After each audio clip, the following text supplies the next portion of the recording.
One of the major reasons why they fail has to do with bad decisions. And so I was like, yeah, of course they make bad decisions. But I didn't expect them to say it was based off bad advice. And I certainly didn't expect them to say it was based off of bad advice from investors. Investors, mentors, program managers, and other founders, actually, were the biggest offenders of giving bad advice to founders.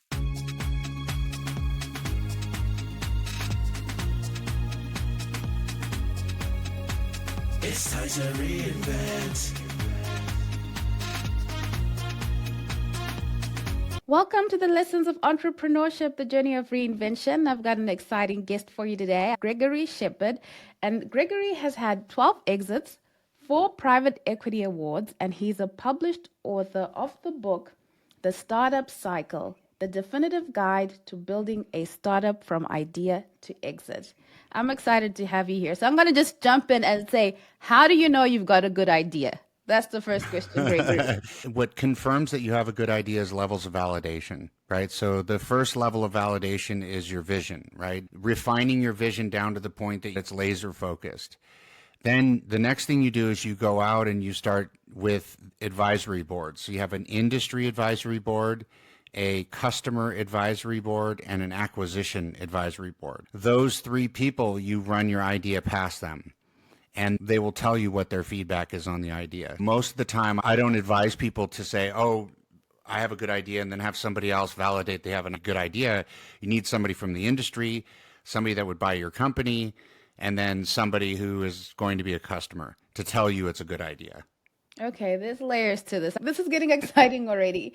You've sold many companies, and for an entrepreneur that's just starting out and that's thinking, what's the first critical step to building a business? Because there's so much advice online, but what is the first critical step? I call it the North Star, right? So your North Star is, what is your business? What is your product? Okay, so that's description, feature, benefit for your business, and for your product, it has to do with your problem, solution, and impact. Okay, so you have those 2 things. Then the next layer is who is interested in your product, who is your customer, that's your persona and your ideal customer profile. And then who would buy your business, that's your acquirer. So that's the second layer of it. Those 2 different layers give you enough data to understand more of a 360-degree view of what your business is, who would be interested in buying your products and services, and who would be interested in buying your business overall. So the North Star is something that you can change at any time, but it's super, super important that you do it up front. There's 2 things you need to know when you're building a business: where you are and where you're going. It's like a GPS. Your acquirer tells you where you're going, and your customers tell you where you are. So you get an idea of, okay, I'm here in the process of building my business. I want to go over there. And then the plan is what goes in the middle, right? Your strategy and your tactical plan goes in the middle of that. I'm thinking so many times you hear people say, oh, the plan isn't that important. It's going to change. Don't focus so much on the plan. And when you hear something, you don't know how much of that you should take, to what extreme. How do you gauge what is too much planning and what is just enough? Let me define this a little bit, okay? A plan has depths to it, right? If you go too deep in the plan into the details, yes, you should not do that. But you should have a plan. Strategy is, in essence, a plan, right? So what is my strategy in terms of building this business? And it gives you like this long-term run. I'm going to do this, then I'm going to do this, then I'm going to do this and that. That's okay to do when you're looking out into the future. You want to do that because you have to have a vision. It's ready, aim, fire, not ready, fire, aim, right? That means you have to have a target. You can do that by planning into the future. It has to do with how deep you go into that when it comes to the tactical stuff. You don't need to go down to the roots on the entire plan going out 5 years. You just need to go down to the roots on the stuff you're doing right now. But you do need to have a plan to show where you're going to go in 5 years. Otherwise, you're going to meander around forever. If you think about this GPS thing, right? If you know where you are and where you're going, that means that you have an address in your GPS. If you just have a city, you're not going to ever find where you're going. So it's really important that you think of it that way, that you think of it in terms of, I have a plan, I have a strategy going out this far, but I'm not going super deep into the details and all that, because that will be a waste of time. Your vision is only a vision until your customers tell you what they want. Then your vision becomes the customer's vision. Does that make sense? If you keep building with what you have in mind and you don't check that with the customers, you will fail. And most of the time they do. Now, to the person who's thinking, okay, I've got to get validation from these three groups of people. I can find a customer. I've got to find someone in the industry and someone to acquire. And you're thinking, will they give me the time of day? For maybe to someone as accomplished as you are, you probably have direct access to those people. But someone who's thinking, whoever, wherever I am in the world, how do I make myself worth the time for them to give me that access? So the people that are interested in buying your company, there are people that are paid. They're corporate development people. That's their title. And they're paid to find deal flow. Their whole job is to go find deals to look at. These people are going to be happy to look at what you have. They're going to be interested. They'll have the conversation with you. You'll be able to say to them, is this a business that you guys would be interested in? If they say no, then you go, do you know any other company that would be interested in this? And I can unpack that a little bit more in a moment. Sure. Then there are the customers. Customers are always looking for solutions to big problems. If that customer is willing to talk to you in the first place, it's a good sign, right? It means that you're taking on a problem that they really want solved. There's vitamins and there's medication, right? Vitamins are nice. You don't need them. Medication you have to have. You're trying to find customers that are telling you that I need your product because it's medication for problems I actually am experiencing right now. When you think about your acquirer, the reason why that's important is because companies buy companies for a synergy. And there's two types, either make or save money. Those are the two types of synergies. In that world, the majority of the synergies are to make money. How they make money is if you're an acquirer and you have 10,000 customers and you're a startup and you have 100 customers, do you think they care about your 100 customers? They don't care about your 100 customers. They only care that your 100 customers are the same as their customers, because essentially they just want to sell your product to their customers. There's this term in startups called your CAC to LTV, your customer acquisition cost to lifetime value, right? So how much it costs you to get a customer versus how much is that customer going to make you during the time frame that they are your customer. That's the lifetime value. And it's a ratio. So if I spend $1, I make 3. If I spend $2, I make 10, whatever it is, right?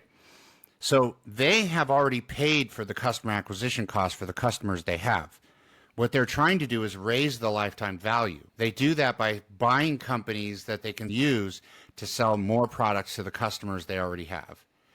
So if you talk to the acquirer and your customer and their customer line up, then you have a valid acquirer. So this is another point of validation that you have the right customer and you're talking to the right customer, and therefore the feedback that they give you is valid to validate that your idea is a good idea. Does that make sense? Yes. What is the idea that such a person would want to acquire? If you could give examples of what you've done so someone can have an idea of, okay, what kind of a product would such a person be interested in and how does it fit together? Let's say that you are solving a problem in the engineering space and you have an acquirer who has purchased other solutions because they have a bunch of engineering customers. You want to understand who their customers are, and that's easy to do. You just call them. Like I said, they're going to be willing to talk to you. So you call them and you say, hey, I'm a founder, I'm starting a company, here's what I'm doing, and I'm just interested to understand who your customers are. And they'll tell you, it's these kind of customers. Oh, okay, great. What I'm building is something for these kind of customers. When you lay out what kind of customer you have, it lines up with the customer they have. Do you think you guys would be interested in this sort of a product suite to offer to your customers whenever I get to this down the line, right? Because you're just a startup, you're just getting going. And they'll be like, we would certainly consider that, usually is what they'll say. If not, they'll just tell you. They'll say, no, that wouldn't be something we would be interested in doing. Or they'll say, yeah, that would be something we're definitely interested in doing. And that gives you the data you need to validate whether or not your customer, their customer is the same customer, and so on and so forth. So an analogy of that would be, if you look at Apple, Apple bought Siri. They knew that they needed to have something to deal with. Alexa bought Amazon, right? They knew they needed these things. And Google has bought numerous companies to throw into their product suite. All of these companies have acquired a customer once. You buy an Apple device, and now you're their customer. So now they can sell you music, they can sell you movies, they can sell you a watch, they can sell you Apple TV, they can sell you a computer, they can sell you a phone, all that stuff, right? Same thing with Amazon. If you buy something in Amazon, now they know they can sell you more and more stuff. When you think about this, you just have to think that your whole company is essentially just a product to the company that's going to be acquiring you. So your customer and their customer must be the same. If they're not the same, you won't have an acquisition, because why would they buy you if they don't have anybody to buy your product? So essentially, your whole business is just a product to them. Does that make sense? Yes, that makes sense. Thank you so much for that. Now, I didn't introduce you, but I'd like to know, Gregory, what is your mission? And if you can tell us a little bit about yourself. My mission is to help founders. Initially, I worked really hard. Actually, during the Obama administration, I was trying to move money down to startups to help more startups get funded. And they turned me down because they were like, hey, a lot of these people are failing, so we're doing the best investment we can with the amount of founders that were failing. So then I launched a 5-year research project to find out why, when, and how founders were actually failing. And then I wrote the book, The Startup Lifecycle, which doesn't just tell you founder failure and success, it tells you what to do along the life cycle of a startup, which is the different steps. We were talking about the GPS a minute ago. This is like turn-by-turn directions, right, on how to go through the startup process. So that's the research project I did, and then that's the book I wrote. Yeah, I've built 12 companies. I'm on my 13th. Sold 12 companies, sold a bunch of other companies too. I have a fund with a few companies in it, or a syndicate with a few companies in it. So I have other exits that I've done outside of the ones that I've sold. 4 private equity awards as part of a $925 million deal with eBay.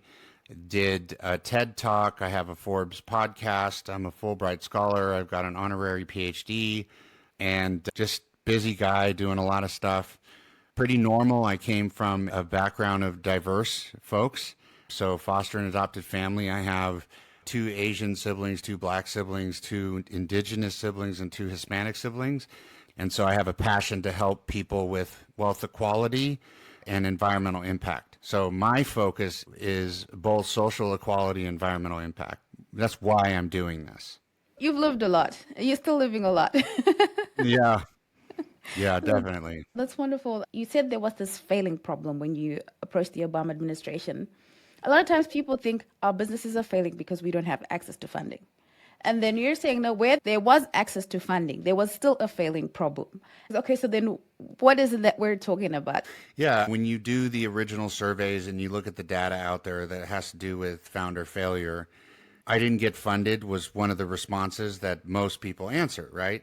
That just leaves you with more questions than answers. Why didn't you get funded? Was it your idea? Did you not know how to pitch investors? Did you have a bad pitch deck? Did you have a bad idea? Did you not know how to get a hold of investors? There's more questions than answers underneath that feedback. Because another one, bad decisions. Why did you have bad decisions? Bad advice. Who gave you the bad advice? Why did they give you bad advice? What I did is dig down into the roots underneath these fundamental things. And when it comes to capital, what a lot of people don't realize is wealth and capital share one thing in common, and that is that they are an outcome, not a goal. So you can't go in it saying, my goal is to raise this much money. Your goal is to build an amazing business. And capital is the outcome of you being able to explain your amazing business to the investor base. Okay. I like this. More questions and really understanding that it's the outcome, because we do make it the goal because we think it should be the goal, or at least that's the general idea of, well, how do you know your idea is good? Because my goal is I'm going to make this much money. So the goal is to build a good business. These things are an outcome of something, right? As an example, if you are trying to lose some weight, you eat well, and the outcome of eating well is that you lose weight. And it works the other way. You eat bad food, the outcome of that is you're going to be gaining weight, right? It's the same thing with business. If you're focused on the wrong thing, your outcome is going to be the wrong thing. And investors can see through that. If you're just raising money, and instead of saying, hey, listen, I'm trying to build this amazing business, and here it is, blah, blah, blah, and you go into everything, and then you say, I need $500,000 to get going, that's a different approach than, hey, I need $500,000 in order to do this business. Here's my business. You see what I mean? One of them is you're focused on your business, and this is just something you need to do, versus the other one is I'm focused on raising money. Would you tell us some of the things that surprised you when you were doing the research, or maybe what you initially thought you were going to find when you began, and some things that surprised you as well? I think our entrepreneurs would be interested in knowing that. Yeah, it was totally different than I thought, right? One of the major reasons why they fail has to do with bad decisions. And so I was like, yeah, of course they make bad decisions. But I didn't expect them to say it was based off bad advice. And I certainly didn't expect them to say it was based off of bad advice from investors. Investors, mentors, program managers, and other founders, actually, were the biggest offenders of giving bad advice to founders. And that's because if you're an investor, even though you share a common interest in making sure that the thing is successful, you still see the world through the lens of an investor. And most investors haven't been practitioners, meaning they've never actually built a business themselves. They just invest in the business. So they see it from a perspective of, let's say somebody said, I'm teaching riding a bike, but they've never ridden a bike, but they've read everything about it, but they've never actually ridden a bike. Completely different perspective. And the mentors are there to help them too. But the big problem there is that you don't need the same mentor the whole time. If you're in go-to-market, you need somebody that's really good at marketing and sales. If you're in product, you need somebody that's really good at product, so on and so forth. So a lot of them would stay with the same mentor the whole time and only rely on that. A good founder will have a mentor that sort of sustains them, but then they'll engage with other mentors that have subject matter expertise in the stage that founder is at. Go to market or product or whatever. Another one has to do with other founders. Believe it or not, a lot of founders that fail are giving advice to other founders, right? And it's okay to say, this is why I failed, but you shouldn't be saying this is what you need to do to succeed because you haven't done it yourself. Maybe not the best person to give the advice, or what I call a one-hit wonder. So somebody who built a company, they had a big tailwind that kind of pushed them in. They got lucky, basically. They sold the business, and then they started advising other founders who aren't so lucky, who don't have a tailwind and have different obstacles. And so they can't see those obstacles because they've never faced them before because they didn't have to because they got lucky. And then on the last layer of this is folks that are just family members and stuff that are trying to tell founders, oh, and they don't understand the risk and they don't understand why they're working so hard and they can't see the vision and so on and so forth, right? So you got to make sure that it's one thing to get advice from people. It's another thing to listen to the advice and make sure that you're skeptical about the advice that you're getting and that it's good advice for you and your specific scenario versus broad advice. Oh, wow. I'm just blown away by that because I would have never thought that is the source of bad advice. I'd have thought that's where you're going to get the good advice from. I like that nuanced stuff, like what do you actually need? And is this person an expert on that specific thing? And because you think you get a mentor and like you said, you think that's the right mentor to keep for that relationship. Yeah, it's good to have mentors. You should have mentors for sure. Listen, bottom line is you're better off with people giving you advice than people not giving you advice. But you need to be careful what you listen to and what you actually execute on. Think for yourself. Don't just blindly follow people's advice. Those are wise words because sometimes you defer your thinking to somebody else because of what they've accomplished. Exactly. Yeah. You think to yourself, oh, this person's done this amazing thing, so I need to listen to them.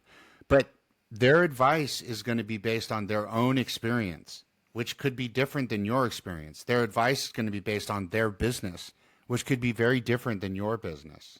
Wow. It's so good.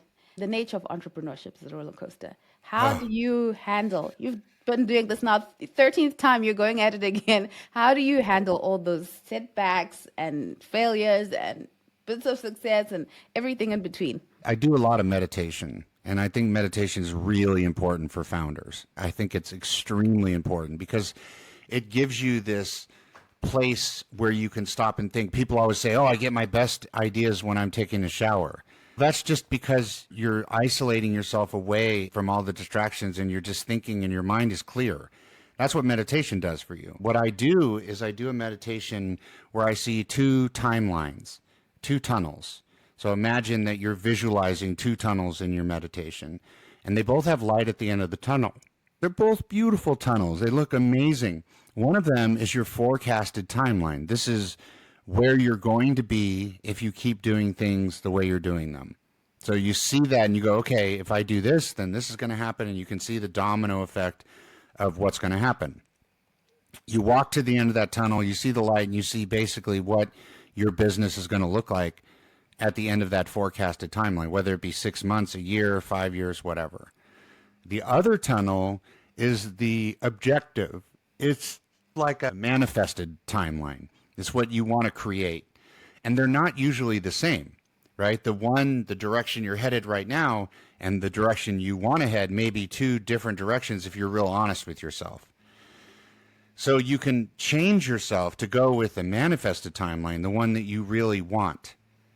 And then it'll change your business organically, right? Because you're essentially changing the direction you want to go, and you're making your forecasted timeline become your manifested timeline.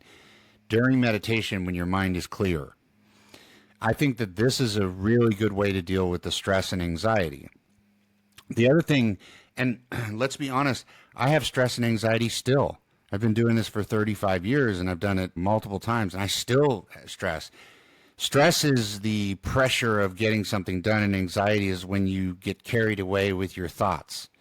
And you're like, what if this happens? What if that happens? Oh my God, what if this happens? Oh, this is going to happen. And then, oh, and you go on this little adventure in your head of all the horrible things that can happen. That little adventure you have to put a stop to by thinking about that forecasted timeline versus the timeline you want. We have in our brains the natural instinct, right? If you look at animals in the wild, they're always really skittish, right? They're always worried about getting attacked. And that's why even us as adults, if somebody yells at you, react, because it's still in us, right? We're still the same way. That negativity, that pessimism is what kept us alive and evolving to where we are, but it's useless in a business. It just gets in the way. So if you realize that, oh, hey, this is an instinctual thing that my body has that still hasn't been eliminated through evolution, but it's kept me alive all this time, but it's not serving me right now. It's not helping me now. Then sometimes you can just put that thing to rest and be like, listen, brain, you're off on this thing and it's not helping me. I need you to do something that's helping me. So let's talk about how we can make this business better instead of all the doomsday stuff that we've been thinking about up to what's stressing us out. So those are two things. And then the final thing is that when you are under stress and anxiety, go back to your plan and look at it and say, am I missing something? Am I missing something? Or did I catch everything? Sometimes that will just fix the issue. A lot of times the stress comes from not knowing, right? Not knowing if you're going to raise that money, not knowing if you're going to have money for payroll, not knowing if your business is going to be successful. The reason why you're doing it is because it hasn't been done. So of course you're not going to know. Right? So then is it time to just talk to yourself and say, hey, listen, this isn't healthy. This isn't helping me build my business. These are the strategies I go through. It doesn't mean that it works every time, and it doesn't mean it's easy still. It's still hard, but those are things that help me. Thank you for that. That's really helpful to know that it's normal. I think that's the most important thing to know, that it's a normal thing that you're going through.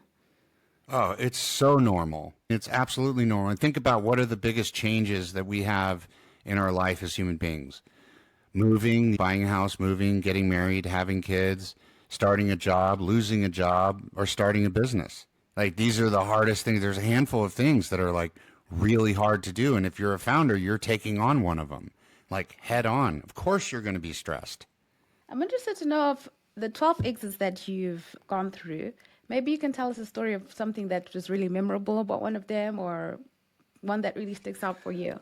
So the biggest one was the one I sold to eBay Enterprise Marketing Solutions, and it was my company Affiliate Traction. And I remember laying in bed and waking up for the first week, waking up in the middle of the night, just sweating and thinking that it was all a dream and it wasn't real, and rolling over my bed, grabbing my phone and looking at my bank account going, oh, whew, oh, it was real. And that happened to me for the first week, right? Where I kept looking and realizing it really was real. I had another transaction where, as part of the transaction, they bought me a car, a Tesla. Unfortunately, Elon Musk owns Tesla. I don't like Elon Musk at all, but there was an issue with just me at the table, and I was negotiating with them, and I was like, listen, I'll take that offer if you buy me a new car. And they were like, okay. And then I got a car out of it. So that's another kind of a fun story. Sometimes the transactions are really clean, and sometimes they're difficult. I've learned that you need to plan for your exit at the very beginning and foster this process along so that at the last minute you're not hit on the side with some sort of stuff that you didn't expect in the middle of a transaction that you're really counting on. You're like, I want this to happen so bad. And then all of a sudden something happens during due diligence that you didn't expect because you didn't prepare. I've never heard of how private equity is awarded. When I saw that, I said, I'm definitely going to ask you about that because I think a lot of people also don't know that side of funding. When you think about investors, there's angel investors. This is an individual person who invests in startups. There's what's called angel groups, which is a group of angels that get together and invest as a group. There's syndicates, which is a club of investors that invest into companies. There's venture capital, and venture capital is a bunch of investors that invest into a fund. They're called LPs or limited partners, and those folks fund a fund, and then the fund funds your business. And then there's micro VCs. These are basically the same as a VC, just smaller, and they do earlier stage companies with smaller check sizes. Private equity is at the high end of that. Private equity usually is doing roll-ups where they buy a bunch of companies and put them together. They'll do carve-outs, which is where they'll buy a public company from the stock market and turn it into a private company. They'll buy companies to maintain the company and then use the profits from the company to pay back their investors and make money themselves. They're at the high end of it, right? So if you're a startup, you're not going to be raising money from private equity. You may be selling to private equity, but you're not going to be raising money from them. If you're a startup, you're going to be raising money from angel groups, syndicates, and micro VCs. Oh, that makes sense. If you can tell us one sales tip that you live by, having sold companies to private equity, to investors, to customers, everything in between. There's three things that investors want to know, customers want to know, pretty much in an exit people want to know. It's why this product, why this company, why this thing. And me, why am I the best person? Why am I the best company? Why am I the best one to do this, right? And why now? Why is now the best time to make this happen? So why this, why me, why now? Those are things that are fundamentally important no matter what you're doing, no matter what you're selling, whether it's a business, yourself, or a product or service. So good. I'm interested to know what excites you about the future. What future trends do you see? I hesitate to say AI because everybody is saying AI, and I don't even think of AI as an industry. Like, I think that it's ridiculous. That's like saying software, AI is everywhere, in everything. It's a part of industries. It's not its own industry, right? Like, people are using ChatGPT. You wouldn't call ChatGPT an industry. You would call it a company, piece of software, right?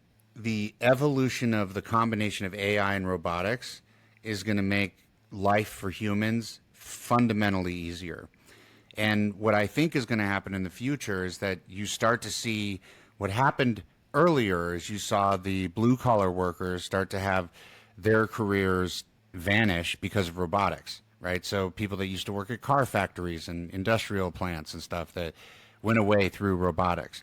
Now what you're seeing with AI is the white collar workers.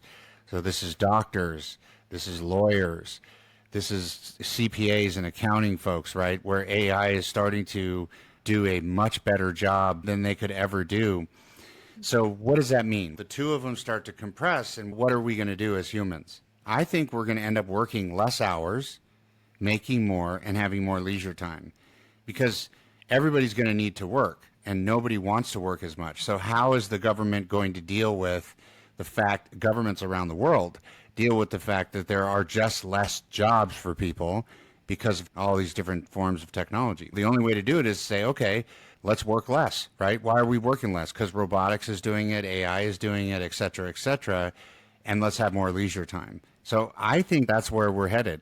I think we're headed towards less work, more focused work, using really advanced tools, but less work and more time to ourselves. That's what I'm excited about. If my job is part of the jobs that are going to be taken up by AI and robotics, then what work would I be doing? Because I think that's the question that a lot of people have on their mind in terms of all this change that's going to happen in the future. Yeah, I think that it's the people driving those things. Like AI needs a pilot. So you look at what happened with the robotics in plants and stuff, and that there's people now working with those tools, mechanics working with them. They break, right? So there's people fixing them, fixing the timing on them. When a product line changes, they have to recalibrate these things. Their jobs just transform to something else. And I think there's going to be people that pilot AI, and their jobs are just going to transform to working with AI on the software side. Every time in the past, we have always been scared about our jobs disappearing. Think about the people that were all freaked out about sustainability because it was going to threaten their jobs as a coal worker or threaten their jobs in oil and so on and so forth. Now those people work for solar plants. People in the robotics that were working in factories, they got replaced, right? Every time a new technology comes out, it leaves more jobs than it took away. And that's over history. If you look at it, you'll see that there's more jobs instead of less. They're just different jobs.